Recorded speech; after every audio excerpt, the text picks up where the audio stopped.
नमस्कार। बढ़ते कदम के साथ बात हरियाणा की, ये हमारा खास कार्यक्रम है। इसमें आप सभी का स्वागत है। आज हम बातचीत करने वाले हैं आम आदमी पार्टी के नेता अनुराग ठांडा जी के साथ। अनुराग ठांडा जी हमारे साथ जुड़े हुए हैं। अनुराग जी, आपका बहुत बहुत शुक्रिया, आप हमारे इस कार्यक्रम में हमारे साथ जुड़े। तो सबसे पहले मैं हालांकि आपसे पहले बात करना चाह रहा था कि और थोड़ा सा आपसे अनौपचारिक तौर पर कुछ जानकारी लेना चाह रहा था, लेकिन हमें मौका नहीं मिला। बहरहाल, आप अगर अपने थोड़ा सा परिचय मुझे दे दें, आप किस पोजीशन पर हैं आम आदमी पार्टी में इस समय और क्या क्या आपकी रिस्पॉन्सिबिलिटी है, तो अगर वो हम थोड़ा सा हमारे दर्शकों को भी बता दें तो वो उससे बेहतर हम बातचीत देखिए, आम आदमी पार्टी में सारे कार्यकर्ता होते हैं। मैं भी एक कार्यकर्ता हूँ आम आदमी पार्टी में, और अभी हरियाणा के अंदर हम एक मजबूत संगठन तैयार करने की कोशिश में लगे हुए हैं। बिल्कुल गांव स्तर तक और जिला स्तर तक, विधानसभा स्तर तक एक मजबूत संगठन बन सके, उस कवायद में लगे हुए हैं। और वही जिम्मेदारी हमको सौंपी गई है कि एक अच्छा संगठन, एक मजबूत संगठन हरियाणा के अंदर आम आदमी पार्टी का तैयार हो, जो किसी भी स्तर पर चुनाव लड़ने के लिए तैयार हो, चाहे वो जिला परिषद के चुनाव हो, नगर निगम के चुनाव हो, विधानसभा या लोकसभा चुनाव हो, हम उन सारे चुनावों को बेहतर तरीके से लड़ सकें। इसलिए कार्यकर्ताओं की एक मजबूत टीम तैयार फिलहाल हम हरियाणा में कर रहे हैं। जी जी बिल्कुल राणा साहब, मैं एक्चुअली संगठन के सवाल के साथ ही आपके साथ बातचीत शुरू करना चाह रहा था, क्योंकि आम आदमी पार्टी जिस तरह से वजूद में आई, जिस तरह से इसकी शुरुआत हुई, वो अपने आप में एक अलग कहानी है। और एक एक अलग किस्म की राजनीति आपने करनी शुरू की, और उसमें जो संगठन का जो सवाल था वो भी आपका काफी डिफरेंट था। यही बात होती रही कि जो संगठन इस समय मौजूदा पार्टियों का है उससे आपका अलग होगा। आपके जो अरविंद केजरीवाल हैं वो भी अपने आप को अध्यक्ष वगैरह कहलवाना पसंद नहीं करते थे, अपने आप को कन्वीनर या संयोजक कहा करते थे। पंजाब में भी आपने इलेक्शन लड़ा, तो किस तरह से, पहले आप मुझे थोड़ा सा ये एक्सप्लेन करिए कि संगठन आपका, क्योंकि आखिरकार कुछ ना कुछ संगठन तो चाहिए ही होता है जब आप चुनाव लड़ते हैं या कोई भी काम करते हैं। और उस संगठन में एक हायरार्की भी होती है, उसमें पदाधिकारी भी होते हैं, अलग अलग ओहदे होते हैं। तो आपका संगठन की जो आपकी फिलोसफी है वो क्या है, किस तरह का संगठन जो है पार्टी हरियाणा में जो है वो लेकर आ रहे हैं, इसके बारे में थोड़ा सा अगर आप इलाबोरेट कर सके तो वो मुझे लगता है कि जो आपको देख रहे हैं लोग और जो आम आदमी पार्टी के प्रति सहानुभूति भी रखते हैं उनको भी इसका फायदा होगा। देखिए, आम आदमी पार्टी में संगठन का मतलब हमारे लिए होता है कि जो टॉप लीडरशिप है उसका कम्युनिकेशन, जो हमारा आखिरी कार्यकर्ता है, जो हमारा आखिरी समर्थक है, उस तक पहुंच पाए। जो हमारा आखिरी कार्यकर्ता है उसकी चिंताएं, उसके मुद्दे टॉप लीडरशिप तक पहुंच पाए, ये संगठन का पहला मकसद होता है। दूसरा मकसद होता है कि हम अपनी विचारधारा को लेकर के, हम अपने मुद्दों को लेकर के जो सत्ता में बैठी हुई पार्टी है उसका मजबूती से मुकाबला कर पाए, ये हमारा दूसरा मकसद होता है। तीसरा मकसद संगठन का हमारे लिए ये होता है कि जब चुनाव हो तो एक मजबूत कार्यकर्ता हमारा हर बूथ पर, हर हर नीचे से नीचे के स्तर पर, हर विधानसभा स्तर पर हमारा कार्यकर्ता मजबूती से हो, वॉलंटियर्स वहां पर मौजूद हों जो उस चुनाव को मजबूती से लड़वा पाए। तो इन तीन पैरामीटर्स पर हम किसी भी संगठन की संरचना अपने यहाँ पर करते हैं। हमारे यहाँ पर अध्यक्ष पद, जैसा आपने चर्चा की कि क्यों उसको अवॉइड करते हैं सारे लोग, क्योंकि अध्यक्ष हमारे यहाँ अथॉरिटेटिव संगठन नहीं है। हमारे यहाँ पर संयोजक इसलिए बोला जाता है जो सबको संजो करके रखे, जो सबको साथ में लेकर के चले, अपनी पूरी टीम को साथ जोड़ करके चले। तो संयोजक हमारे यहाँ पर होते हैं, वो चाहे वो मेन विंग हो, चाहे वो महिला विंग हो, यूथ विंग हो, वहां पर हमने संयोजक का पद दिया हुआ है। साथ में एक कार्यकारिणी, चाहे वो विधानसभा स्तर पर हो, वहां पर भी हम बनाते हैं। और अब हमने फैसला किया है कि हम ग्राम स्तर पर, जैसा हमने पंजाब में किया, हम गांव के स्तर पर ग्राम समिति का निर्माण करेंगे, जिसमें गांव के हर जाति के, हर समुदाय के लोग उसके अंदर शामिल हों, ताकि सभी की चिंताओं का समावेश गांव के स्तर पर ही कमेटी में किया जा सके। किसी भी तरीके का कोई भी भावनात्मक तरीके से उस टीम को तोड़ने की, उस गांव में दरार डालने की कोई कोशिश हो तो वो कमेटी अपने आप में उससे निपटने में सक्षम हो, वो एक दूसरे के विचारों को भली भांति जानते हो। जैसे अरविंद जी हमेशा कहते हैं, इंसान का इंसान से हो भाईचारा, यही संदेश हमारा है। तो हम उस भाईचारे को बढ़ा सकें और गांव जो सबसे छोटी यूनिट होती है उसके स्तर पर बढ़ा सके, इसलिए 7200 गांव है हरियाणा में, सब जगह पर हम ग्राम समिति का निर्माण कर रहे हैं। वहां से जो लीडरशिप निकल करके आएगी वो विधानसभा की लीडरशिप होगी, और विधानसभाओं से जो लीडरशिप निकल के आएगी वो जोन और उसके बाद स्टेट की लीडरशिप होगी। तो एक मजबूत संगठन का निर्माण इन आधार पर हम कर रहे हैं। जहां तक राणा साहब मेरी जानकारी है, आप जब ये स्थानीय निकाय चुनाव हुए थे तो उससे पहले आपने ये जो संगठन की जो पूरी कवायद है, इसमें काफी कुछ काम किया था और कुछ संगठन बने भी थे, अलग अलग प्रकोष्ठ आपने बनाए थे। लेकिन इन चुनावों के बाद एक बार फिर से आपने उसमें जो है वो पुनर्विचार किया है, और कई संगठनों को भंग कर दिया है, कुछ नए संगठन बन रहे हैं। तो इस समय क्या स्थिति है? इस समय नए सिरे से पूरे संगठनों का आप गठन कर रहे हैं या थोड़ा बहुत जो है नहीं, देखिए, पंजाब चुनाव के बाद जैसा आपको भी पता है कि जबरदस्त रुझान है लोगों का आम आदमी पार्टी की विचारधारा के प्रति। बहुत बड़ी तादाद में लोग जुड़ रहे हैं।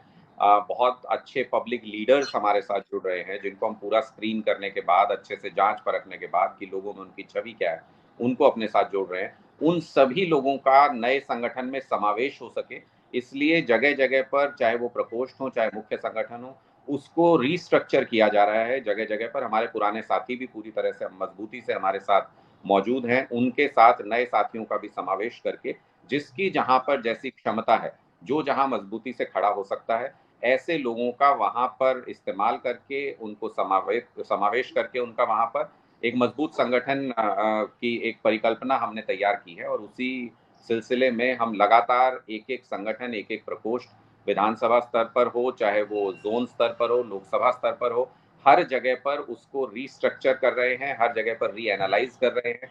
जहां जैसे लोगों की जरूरत है उनको वहां इंडक्ट किया जा रहा है। और मुझे लगता है कि एक बहुत ही मजबूत 8 से 10,000 पदाधिकारियों का एक मजबूत संगठन हरियाणा के अंदर अगले कुछ समय में आप देखेंगे कि हम तैयार करेंगे, जिसमें कि नीचे से ऊपर तक की एक एक कड़ी उस संगठन में जुड़ रही हो। चलिए, खैर ये तो संगठन की बात हुई, ये मैं इसलिए करना चाह रहा था ताकि लोगों को थोड़ा क्लैरिटी हो सके कि आखिरकार आम आदमी पार्टी हरियाणा में क्या करने जा रही है, किस तरह से वो उनके साथ जुड़ने जा रही है। तो उस लिहाज से मुझे लगा कि ये जरूरी सवाल है। तो अब हम आते हैं जो हमारे यूजुअल जो राजनीति से जुड़े हुए सवाल हैं उनकी तरफ आते हैं। तो सबसे पहले तो मैं यही सवाल करूंगा, आपने बात की पंजाब इलेक्शंस के बाद, निश्चित तौर पर पंजाब में जो आम आदमी पार्टी का प्रदर्शन रहा वो किसी भी उम्मीद से जो है वो ऊपर था। सभी के सभी जो राजनीतिक पंडित थे उन सबको आपने गलत साबित किया और एक भारी बहुमत आपने निश्चित तौर पर उसका हरियाणा में होना ही था। लेकिन हुआ क्या कि अभी आपने स्थानीय निकाय चुनाव में भाग लिया, लेकिन जिस तरह के रिजल्ट्स की उम्मीद शायद आपको भी नहीं होगी या आपके समर्थक लोगों को नहीं, वो रिजल्ट्स नहीं आए। क्या कारण रहा कि ये जो पहला पड़ाव था उससे आम आदमी पार्टी उतने प्रभावी ढंग से आगे नहीं आ पाई जितना सोचा गया? नहीं, देखिए, जो रिजल्ट्स आए हैं निकाय चुनाव के, हम उससे पूरी तरह से संतुष्ट हैं। हमने आधिकारिक तौर पर ये बयान भी दिया चुनाव होने के बाद। और संतुष्ट इसलिए हैं क्योंकि हरियाणा के अंदर अगर आप देखें तो 26% मत अगर बीजेपी को मिला है, जो सत्ता में है पिछले 7-8 साल से, तो हमारी पार्टी को 10.5% मत मिला है। और दूसरे नंबर की पार्टी, चाहे वो जेजेपी जो सत्ता में है वो 3-4% पर खड़ी है, आईएनएलडी जो कभी लंबे वक्त तक सत्ता में रहे वो 3-4% पर खड़े हुए हैं। कांग्रेस अपने सिंबल पर चुनाव ही नहीं लड़ पाई, क्योंकि उनको ये डर था कि हम तीसरे नंबर पर खिसक जाएंगे और हमारी फाइट खत्म हो जाएगी हरियाणा के अंदर, इसलिए वो सिंबल पर चुनाव नहीं लड़े। और बिना सिंबल के भी अगर आप देखें तो कांग्रेस समर्थित बहुत ज्यादा उम्मीदवार जीते नहीं है। तो इस लिहाज से अगर देखें तो हम हरियाणा में मजबूत विपक्ष बनने में पहले ही चुनाव में, जो कि हमें टाइम बहुत कम मिला था, जिसके लिए पंजाब चुनाव के बाद बहुत कम समय था, संगठन में जो जरूरी बदलाव हैं वो नहीं हो पाए थे, बहुत संगठित तौर पर हमारी टीम इस चुनाव में नहीं उस तरीके से उतर पाई थी जैसा कि एक संगठन को, मजबूत संगठन को उतरना चाहिए। उसके बावजूद हमें बहुत अच्छे नतीजे मिले हैं। हमने पहले ही कहा था जब चुनाव प्रचार में हम जा रहे थे कि अगर एक नगर निकाय की सीट भी अगर हमारी आ गई तो हम उसको ऐसा एग्जाम्पल हरियाणा के अंदर बना देंगे कि ये बीजेपी वाले भी, सारे समर्थक बीजेपी के हों चाहे कांग्रेस के हों, वो ये कहेंगे सरकार चलाने का तरीका तो ये होता है। एक नगर पालिका में हमने करके दिखा दिया और उसी से हमारा पूरे हरियाणा में सरकार आएगी। एक नगर पालिका में हमारी चेयरमैन जीती है। आप इसका अंदाजा इसी बात से लगा लीजिए कि आपको हर रोज खबर मिलती होगी कि नगर पालिका में बीजेपी के जो चेयरमैन बने उनकी शपथ हो रही है, नगर पालिका में जेजेपी के जो चेयरमैन बने उनकी शपथ हो रही है। हमारी एक इसमें पालिका में चेयरमैन बनी है बीजेपी सरकार उनकी शपथ टालने के लिए जो संभव तरीका है वो संभव तरीके अपना रही है। हमें 2 बार डेट तय होने के बाद शपथ ग्रहण समारोह वहां पर इस्माइलाबाद में टाला गया। उसके साथ साथ आप देखें कि जो उनको धमकी मिल रही है, उनके खिलाफ शिकायतें दर्ज कराई जा रही हैं, उनको लालच दिया जा रहा है कि आप बीजेपी में आ जाइए, अपने आराम से चेयरमैन शिप चलाइए।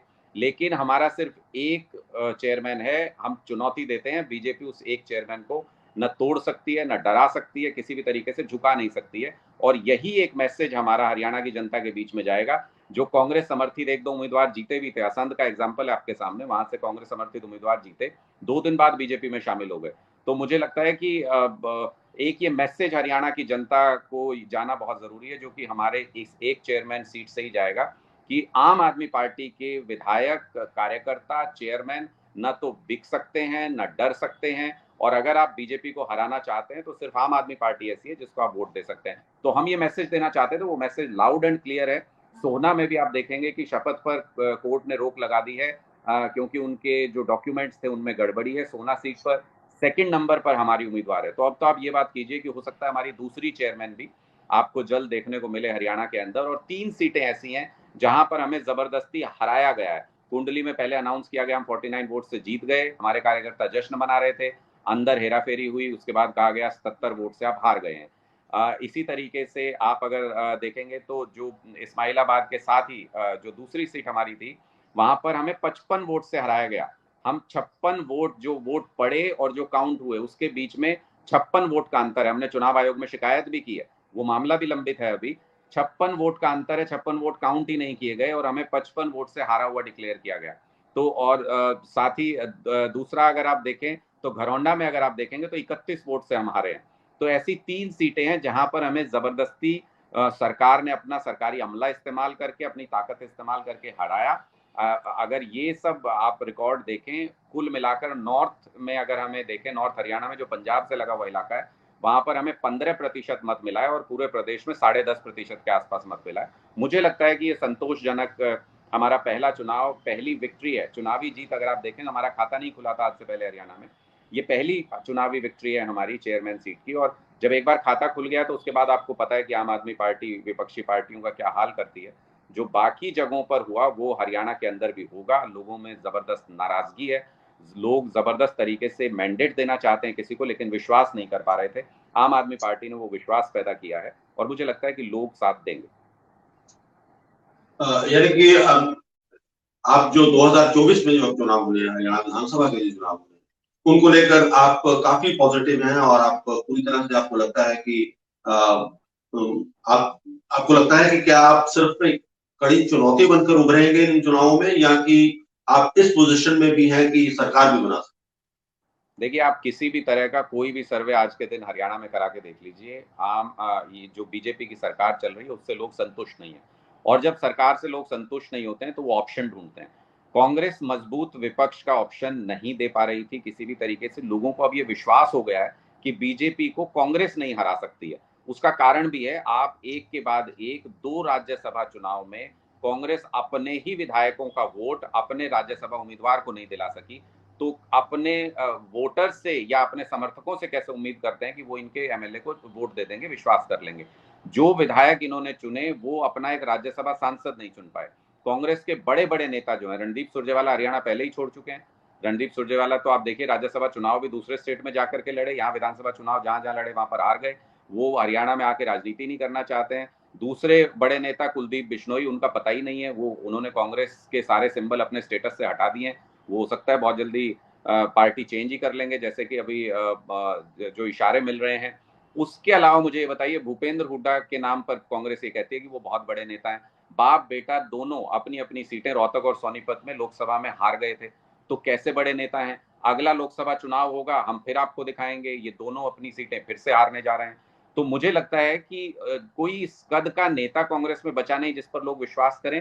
साथ ही कांग्रेस के पास ना राष्ट्रीय स्तर पर, ना प्रदेश स्तर पर, ना उनके पास आइडियोलॉजी है, विचारधारा है, ना उनके पास संगठन बचा हुआ है, और ना ही उनके पास लीडरशिप बची है। जब ये तीनों चीजें नहीं होती हैं तो लोग कौन सा ऐसा विश्वास करें जिससे कि वो वोट दे सके। तो वो विश्वास, मुझे लगता है कि अब विपक्षी कोई पार्टी बची नहीं है। जेजेपी ने अपना सारा विश्वास खो दिया। वो किसानों के गांव के वोट से जीत करके आए थे, किसान आंदोलन में उनके खिलाफ जाकर के खड़े हो गए। कोई किसान, कोई जो गांव का व्यक्ति है वो जेजेपी को वोट देने को तैयार नहीं है। तो मुझे लगता है उनका धरातल खत्म हो गया है। चौटाला परिवार आईएनएलडी का वैसे ही धरातल खत्म हो चुका है। कांग्रेस का आप स्थिति देख रहे हैं, तो मुझे लगता है कोई विपक्ष में है नहीं। आम आदमी पार्टी उसको फुलफिल करेगी उस सिचुएशन को, और बुरी तरह से हम आने वाले विधानसभा चुनाव में बीजेपी को पटखनी देंगे। आप ये बात नोट कर लीजिए। चलिए, हमने ज्यादा कांग्रेस के ऊपर फोकस किया। आपकी बात मान लेते हैं, कांग्रेस की स्थिति तो लगभग सबके सामने है। पूरे देश में कांग्रेस का जो हाल हो रहा है वो सबको नजर आ रहा है। लेकिन अगर बीजेपी की अगर हम बात करें, खासतौर पर हरियाणा में अगर बीजेपी की बात करें या ओवरऑल बीजेपी की बात करें, तो बीजेपी तो इस वक्त बहुत ही अपबीट है। इसको तो इलेक्शन विनिंग मशीन के तौर पर देखा जा रहा है। एक के बाद एक पार्टी जो है वो इलेक्शन जीत रही है। और पिछले भी चुनाव भी हुए, पंजाब में तो खैर इनकी प्रेजेंस नहीं थी और इसलिए वहां पर बीजेपी नहीं थी, लेकिन उत्तर प्रदेश में या और जगहों पर और जिस तरह से अपने संगठन को पार्टी मजबूत कर रही है। आज भी आप देख रहे होंगे कि उनका 3 दिन का चल रहा है, और जिस तरह से बूथ स्तर पर पार्टी जो है अपने संगठन को मजबूत कर रही है। तो आपको नहीं लगता कि एक बहुत कड़ी चुनौती जो है वो आपके लिए होने वाली है? और मुकाबला जो, अगर मान लीजिए कांग्रेस, जेजेपी, आईएनएलडी हाशिए पर भी इनको मान लिया जाए, तो बीजेपी से पार पाना तो आपके लिए बड़ा मुश्किल होगा। देखिए, बीजेपी की कितनी बुरी स्थिति हरियाणा में है, मैं ये आपको बताता हूँ। आप, एक तो पिछला चुनाव जो है वो बीजेपी जीती नहीं थी, जोड़ तोड़ करके किसी तरह से सरकार बनाई गई है। दूसरा, जो जेजेपी है वो मैंडेट लेकर आई थी बीजेपी के खिलाफ, अपने राजनीतिक हितों की वजह से वो साथ जुड़ गए। वो जो भी उन्होंने कॉम्प्रोमाइज किया होगा, लेकिन लोगों के साथ धोखा किया। तो बीजेपी एक तो पिछला ही चुनाव नहीं जीती थी, तो मैंडेट तो बीजेपी के पास पिछली बार भी नहीं था। उसके बाद अगर आप देखें तो इन निकाय चुनाव की अगर आप बात करें, तो पिछले निकाय चुनाव और इस निकाय चुनाव के नतीजों को आप कंपेयर कर लीजिए। बीजेपी की क्या बुरी स्थिति हो गई है। वो 14-15 सीटें पिछली बार से कम हासिल की उन्होंने जेजेपी के साथ लड़ने के बावजूद। तो आप इससे अंदाजा लगा लीजिए, निकाय चुनाव जो होता है वो जिसकी सरकार होती है, लोग उसी के पक्ष में वोट करते हैं। बीजेपी में मुख्यमंत्री ने, जहां हमारी एक बहुत बड़े संगठनों ने हमें समर्थन किया, उन संगठनों को बुलाकर मुख्यमंत्री ने धमकाया। जहां जहां हमारी मीटिंग्स हुई, जहां लोगों ने हमें समर्थन किया, वहां पर पुलिस का इस्तेमाल करके, तंत्र का इस्तेमाल करके, मुख्यमंत्री ने अपने प्रभाव का इस्तेमाल करके, मंत्रियों ने अपने प्रभाव का इस्तेमाल करके पैसा बटा खूब इस चुनाव में, शराब बटी खूब इस चुनाव में। उसके बावजूद बीजेपी बुरी तरह से इन चुनावों में पिछले चुनाव के मुकाबले बहुत बुरा प्रदर्शन किया है बीजेपी ने। तो इस लिहाज से देखें तो ये अगर ये विधानसभा चुनाव होता निकाय चुनाव के बदले, जहां लोगों को लगता कि सरकार बदल सकती है, तो इसके नतीजे बहुत ही ड्रेस्टिक होते। बीजेपी अपना सारा जो रुझान था, सारी जो शाइन थी, वो खो चुकी है। जो एक बार इन्होंने कार्ड चला कि आपस में जातियों को लड़वा दो, आपस में धर्म को लड़वा दो, वो सारे मुद्दे अब गौण हो चुके हैं। लोग इन मुद्दों पर चर्चा नहीं करना चाहते। लोग आज के दिन में ये जानना चाहते हैं कि आपने अच्छे स्कूल बनवाए। हरियाणा सरकार क्या कर रही है? हरियाणा सरकार कह रही है कि सरकारी स्कूल तो हम धीरे धीरे बंद कर देंगे। आप सरकारी स्कूल में पढ़ते हैं तो 500 रुपए आप हमको दीजिए। ऐसी ऐसी योजनाएं लेकर आ रही है हरियाणा सरकार कि अगर स्टूडेंट सरकारी स्कूल में पढ़ता है तो वो 500 रुपए दे सरकार को, लेकिन अगर वो प्राइवेट स्कूल में पढ़ना चाहता है तो सरकार 1100 रुपए देने को, मदद देने को तैयार है। तो मुझे लगता है कि ये मूर्खतापूर्ण शिक्षा अनीति जो लेकर के आ रही है, जिसको शिक्षा नीति नहीं कहेंगे, शिक्षा अनीति कहेंगे, जब लोग उसको कंपेयर करेंगे दिल्ली की शिक्षा पॉलिसी के साथ या पंजाब के स्कूलों में जिस तरीके से बदलाव होगा, तो लोग आज के दिन में क्या चाहते हैं? लोग चाहते हैं मेरा बच्चा पढ़ जाए, बहुत अच्छी शिक्षा पा जाए। हमारी विचारधारा क्या है? हमारी विचारधारा ये है कि जो मूलभूत सुविधाएं हैं वो वर्ल्ड स्टैंडर्ड की हर एक आदमी को मुहैया हो सके, चाहे वो गरीब हो चाहे अमीर हो। जब एक बार वो मुहैया हो जाए तो उसके बाद आपके पास ओपन प्लेटफॉर्म है। आप जितनी मेहनत करें उतनी तरक्की कर सकते हैं समाज में। ऐसी परिकल्पना आम आदमी पार्टी लेकर चल रही है, और विकसित देश अगर भारत को बनना है तो इस परिकल्पना पर सारे लोगों का विश्वास धीरे धीरे बढ़ता जा रहा है। ऐसी स्थिति में अगर आप देखेंगे, एक विचारधारा ऊपर जा रही है, एक विचारधारा लगातार गिर रही है। ऐसी स्थिति में मुझे लगता है कि हरियाणा के अंदर हम बीजेपी को बहुत अच्छे तरीके से न सिर्फ कॉम्पिटिशन देंगे बल्कि मात देंगे चुनाव में। जी बिल्कुल। आपका एजेंडा क्या है, क्या किस तरह का आपका मैनिफेस्टो रहने वाला है, इसके बारे में बात करेंगे। लेकिन अभी फिलहाल जो हमारे सियासी सवाल है, खासतौर पर एक बार फिर से हम पंजाब की तरफ लौटते हैं। पंजाब में आपको शानदार सफलता मिली, इसमें कोई शक नहीं। लेकिन इसमें भी समय लगा। जो 2017 के चुनाव थे, आम आदमी पार्टी तब भी एक मजबूत ताकत थी वहां पर, लेकिन चुनाव में जो नतीजे निकले तो वो कोई बहुत ज्यादा हौसला देने वाले नहीं थे। पार्टी ठीक है, एक अपोजिशन पार्टी तो बनी, लेकिन सत्ता से काफी दूर रही। शायद हरियाणा में भी हो सकता है कि आपको, आप नए नए आए हैं, शायद इन चुनावों में ना सही अगले चुनावों में शायद आपको उसका फायदा मिले। और दूसरा सबसे बड़ी बात क्या थी कि जो 2017 का चुनाव था उसमें पंजाब में आपने अपने सीएम कैंडिडेट का ऐलान नहीं किया। वो चेहरा उस वक्त लोगों के सामने नहीं था जिसने मुख्यमंत्री की कुर्सी पर बैठना था। लेकिन इस बार पार्टी ने उस चीज को करेक्ट किया और भगवंत मान को अपना मुख्यमंत्री पद का उम्मीदवार बनाया। और मुझे लगता है ये भी एक फैक्टर रहा जिसकी वजह से आम आदमी पार्टी को लोगों ने इतना बड़ा मैंडेट दिया। तो हरियाणा में भी आपको लगता है कि ये इसी तरह की परिस्थितियां बनेंगी क्या? हरियाणा में भी आपको इन चुनावों में संघर्ष करना पड़ सकता है, या पंजाब के चुनाव से सीख लेते हुए इस बार आप पहले से ही हरियाणा में कोई ऐसा चेहरा लाने वाले हैं? तो इस तरह की क्या स्थिति है, अगर उसके बारे में थोड़ा सा आप रोशनी डाल सकें। देखिए, पंजाब का जिक्र आपने किया। 2017 में एक तो ये बड़ी उपलब्धि थी कि हम पहला विधानसभा चुनाव लड़े और हम मुख्य विपक्षी दल वहां पर बन गए, जो बड़ी बड़ी पार्टियां उनको पछाड़ते हुए। लेकिन होता क्या है कि लोगों को आम आदमी पार्टी से उम्मीद बहुत ज्यादा है। वो लोगों को उम्मीद ये रहती है कि हम पहली बार में ही सत्ता स्थापित करेंगे, जैसे हमने दिल्ली में किया, और वहां पर हम जीत हासिल करके लोगों को वो सुविधाएं जल्द से जल्द दे पाएंगे।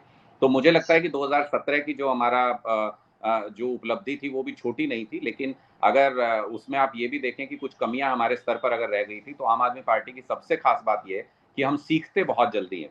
हमने अगर कोई गलती की तो हम उससे सीखते बहुत जल्दी हैं और उसमें इंप्रूवमेंट करते हैं। मुझे लगता है कि जब हम पंजाब में चुनाव लड़े तो हमने वहां पर यह बताया कि दिल्ली मॉडल, दिल्ली में अगर आपका कोई जानकार रहता है तो आप वहां पर पूछिए कैसे स्कूल बने हैं, कैसे अस्पताल की व्यवस्था है, और फिर आप आम आदमी पार्टी को वोट कीजिए। तो दिल्ली और पंजाब के बीच में हरियाणा आता था, डिस्टेंस थोड़ा ज्यादा था, बात पहुंचने में कुछ वक्त जरूर लग गया। लेकिन अब हरियाणा की एक तरफ पंजाब आता है और दूसरी तरफ दिल्ली आता है। रोजाना लोग हरियाणा से दिल्ली ट्रेवल करते हैं, हरियाणा से पंजाब ट्रेवल करते हैं। लोगों की रिश्तेदारियां हैं, लोगों की जानकारियां हैं। रोजाना अच्छी खबर पंजाब से आ रही है, रोजाना अच्छी खबर दिल्ली से आ रही है। जहां पर हरियाणा के युवा जूझ रहे हैं सबसे ज्यादा, अगर आज के दिन में बेरोजगारी है पूरे हिंदुस्तान में, तो वो हरियाणा में बेरोजगारी दर सबसे ज्यादा है। ऐसी स्थिति में जब उनको ये सुनने को मिलता है कि पंजाब में सरकारी नौकरियां निकल रही हैं, 50,000 के करीब अभी तक हमने डिसाइड किया वहां पर सरकारी नौकरियों के बारे में, युवाओं को नौकरी देंगे, जो कच्चे कर्मचारी हैं उनको पक्का करने की बात हो रही है।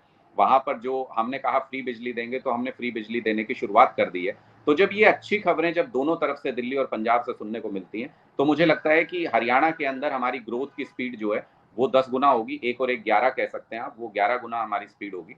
और पहले ही चुनाव में, अभी तो विधानसभा चुनाव आने में काफी वक्त है, उससे पहले कई नगर निगम चुनाव आने हैं, उससे पहले जिला परिषद के चुनाव आने हैं, पंचायती चुनाव भी है भाई। पंचायत चुनाव आने हैं। आप देखेंगे कि हर चुनाव के साथ आम आदमी पार्टी का प्रचार और प्रसार बढ़ता जाएगा, लोगों के बीच में पैठ बढ़ती जाएगी। लोगों में जबरदस्त रुझान है, लोग बदलाव करना चाहते हैं। विश्वास करने में थोड़ा वक्त लगता है। मुझे लगता है कि हरियाणा के अंदर हमारे पास सफिशिएंट वक्त भी है और बहुत सारे ट्रायल्स एंड टेस्ट भी हैं विधानसभा और लोकसभा चुनाव से पहले। उन सब टेस्ट और ट्रायल में हम पूरी तरह से पास होंगे और अच्छा माहौल बनेगा। आपने आपने मैंने चेहरे की बात की, उसको आपने उसके ऊपर गौर नहीं किया आपने। तो आपको नहीं लगता कि भगवंत मान को चेहरा बनाना भी आपके लिए फायदे का साबित हुआ? आपके निश्चित तौर पर आपने जो वायदे किए लोगों के साथ, तो उन्होंने तो आपको फायदा पहुंचाया ही, लेकिन एक चेहरे की अपनी वैल्यू रहती है। तो वो चेहरा भगवंत मान, क्या उसका फायदा हुआ, और क्या हरियाणा में इस तरह का चेहरा बनाना चाहेंगे? देखिए, तो इस तरह निश्चित का तौर कोई पर बोले। आम आदमी पार्टी, निश्चित तौर पर स्थानीय चेहरे का अपना महत्व होता है, और आम आदमी पार्टी का हमेशा से, मैंने कहा कि हम अपनी गलतियों से बहुत जल्दी सीखते हैं।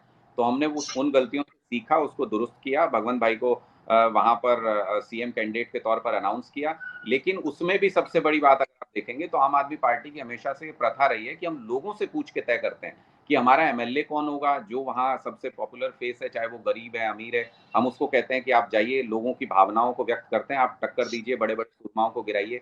आप इसी तरीके से लोगों से हमने पूछा कि सीएम कैंडिडेट कौन होना चाहिए, उन्होंने कहा भगवंत मान जी होने चाहिए, हमने भगवंत मान को वहां पर सीएम कैंडिडेट डिक्लेयर कर दिया। तो मुझे लगता है कि लोगों के बीच में और आम आदमी पार्टी के संगठन के बीच में बहुत अच्छी कनेक्टिविटी हमारी जीत का कारण रहती है। वही कनेक्टिविटी हम हरियाणा में एस्टेब्लिश करने की कोशिश कर रहे हैं, और जहां जहां जिस जिस चीज की जरूरत होगी लोगों से पूछेंगे, लोगों के बीच में जाएंगे, वो चीजें हरियाणा में भी अनाउंस होंगी। एक राणा साहब, क्या है कि हरियाणा और पंजाब, दिल्ली में आपकी राजनीति अलग रही। दिल्ली एक सिटी स्टेट है। पंजाब में आप अभी नए नए हैं, वहां पर कई तरह की चुनौतियां हैं, और आप हरियाणा में आप तैयारी कर रहे हैं। हरियाणा और पंजाब के बीच में कई ऐसे इश्यूज हैं जो कॉन्फ्लिक्टिंग इश्यूज, दोनों जो है एकदम एक दूसरे के विरोध में खड़े हुए। मैं ज्यादा की बात नहीं करूंगा, सिर्फ दो इश्यूज आप भी जानते हैं बड़ी अच्छी तरह से। एक तो SYL का मुद्दा है, दूसरा चंडीगढ़ का मुद्दा है। इन दोनों को लेकर, हालांकि ये डायलेमा जो है वो दूसरी पॉलिटिकल पार्टीज का भी रहता है, जो कांग्रेस हो या BJP हो। आप इस डायलेमा से कैसे निपटने वाले हैं? क्योंकि पंजाब का जो आपका संगठन है, पंजाब का जो आपका यूनिट है, वो कह चुका है कि हरियाणा को एक बूंद पानी में नहीं दिया जाएगा। भगवंत मान रोजाना चंडीगढ़ को लेकर जो है वो बयानबाजी करते हैं, चंडीगढ़ के ऊपर अपना उठाव जताते हैं। पंजाब यूनिवर्सिटी के मुद्दे को लेकर जो भी चंडीगढ़ का से जुड़ा मुद्दा रहता है, पंजाब उस पर बहुत एग्रेसिवली जो है वो अपनी बयानबाजी करता है, काम करता है। वहीं दूसरी तरफ आपके नेता सुशील गुप्ता कह चुके हैं कि हर हालत में हम SYL का पानी हरियाणा के लिए लेकर आएंगे। तो ये जो एक टकराव वाले जो इशूज, इसमें बहुत ही, जिसको हम कहते हैं कि टाइट रोप वॉकिंग वाली सिचुएशन रहती है। तो इसके साथ आम आदमी पार्टी कैसे निपटने वाली नहीं, देखिए, मुझे लगता है कि ये जो तमाम इश्यूज हैं ये पॉलिटिकल इश्यूज बनाने की कोशिश होती है, और ये साजिश हरियाणा और पंजाब के साथ पिछले कई दशकों से चल रही है। ये तमाम पॉलिटिकल पार्टीज पावर में रही हैं, इनको जब जब मौका मिला इनसे इन मुद्दों के बारे में कुछ हो नहीं पाया, या ये कहें कि साजिशन इन्होंने कुछ किया नहीं इन मुद्दों के बारे में। क्योंकि ये पब्लिक के बीच में सिर्फ दुर्भावना पैदा करने के लिए, जैसे अब किसान आंदोलन हुआ तो आपने उसमें देखा कि किस तरीके से एक मैसेज गया कि ये कहा कि पंजाब हमारा बड़ा भाई है, हरियाणा छोटा भाई है। सारे किसान मिलकर एक जगह पर बैठे थे, एक साथ मिलकर एक लक्ष्य के लिए लड़ाई लड़ रहे थे, और जीत हासिल हुई उनको। तो मुझे लगता है कि हरियाणा और पंजाब की नजदीकियां किसान आंदोलन के बाद इतनी बढ़ गई हैं, इन नेताओं को चिंता होने लगी है, ये बिना बात के ये जानबूझ करके मुद्दों को खड़ा करने की कोशिश करते हैं।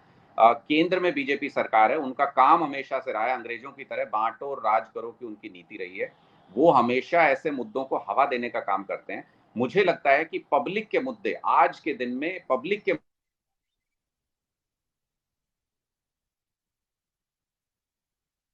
हम जहां पर भी रहे, जहां सत्ता में आए, हम विवादों को सुलझाकर पब्लिक के लिए काम करते हैं। पब्लिक क्या चाहती है? पब्लिक आज के दिन में चाहती है कि मेरा बच्चा अच्छी पढ़ाई कर पाएगा कि नहीं कर पाएगा। पब्लिक आज के दिन में चाहती है कि जो इतनी महंगाई बढ़ गई है उसमें मेरा गुजारा हो पाएगा कि नहीं हो पाएगा। आम आदमी पार्टी उसके रास्ते निकालती है। आम आदमी पार्टी फ्री बिजली, फ्री पानी दे रही है, आपका इलाज मुफ्त में कराती है, आपको एक सामान्य जीवन, सामान्य आदमी, गरीब से गरीब आदमी भी इज्जत के साथ जी सके, वो बसाने का काम आम आदमी पार्टी करती है। ये पब्लिक के मुद्दे हैं। आप देखिए, दिल्ली के स्कूलों में स्विमिंग पूल बनाए गए हैं ताकि बच्चे वहां पर अपनी स्विमिंग की प्रैक्टिस कर सकें, और हरियाणा में स्कूल स्विमिंग पूल बन जाता है जैसे ही बारिश होती है, पूरा स्कूल डूब जाते हैं पानी में। बढ़िया से बढ़िया स्कूल भी जो बनाने की कोशिश कर रहे हैं वो पूरे स्कूल डूब जाते हैं। तो मुझे लगता है ये प्रायोरिटीज हैं कि आपकी आपकी प्रायोरिटी क्या है, आप किन मुद्दों पर राजनीति करना चाहते हैं। आम आदमी पार्टी शिक्षा पर, स्वास्थ्य पर, आम आदमी पार्टी जन सुविधाओं पर राजनीति करना चाहती है।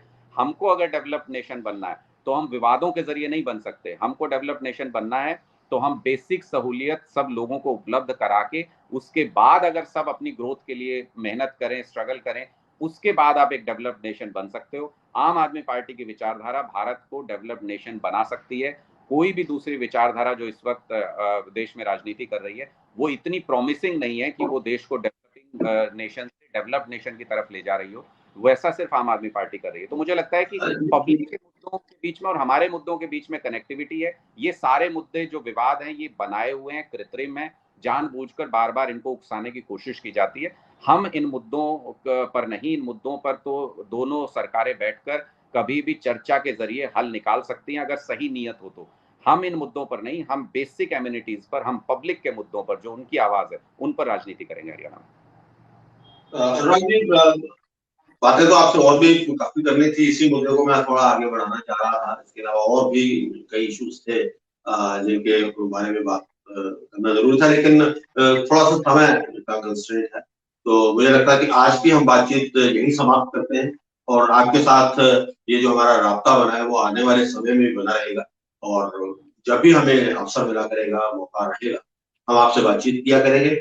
आपसे बातचीत करके बड़ा अच्छा लगा। बहुत अच्छी तरह से आपने अपनी पार्टी के पॉइंट ऑफ व्यू को आपने जनता के सामने, लोगों के सामने रखा है। और इसी तरह के किसी और प्रोग्राम के साथ एक बार फिर आपके साथ हम मिलेंगे। तब तक के लिए आपसे नमस्कार, और अपने सभी दर्शकों से भी हम उनके साथ नमस्कार करते हैं, और आने वाले समय में इसी तरह के कार्यक्रमों के साथ हम आपके साथ मिलते हैं।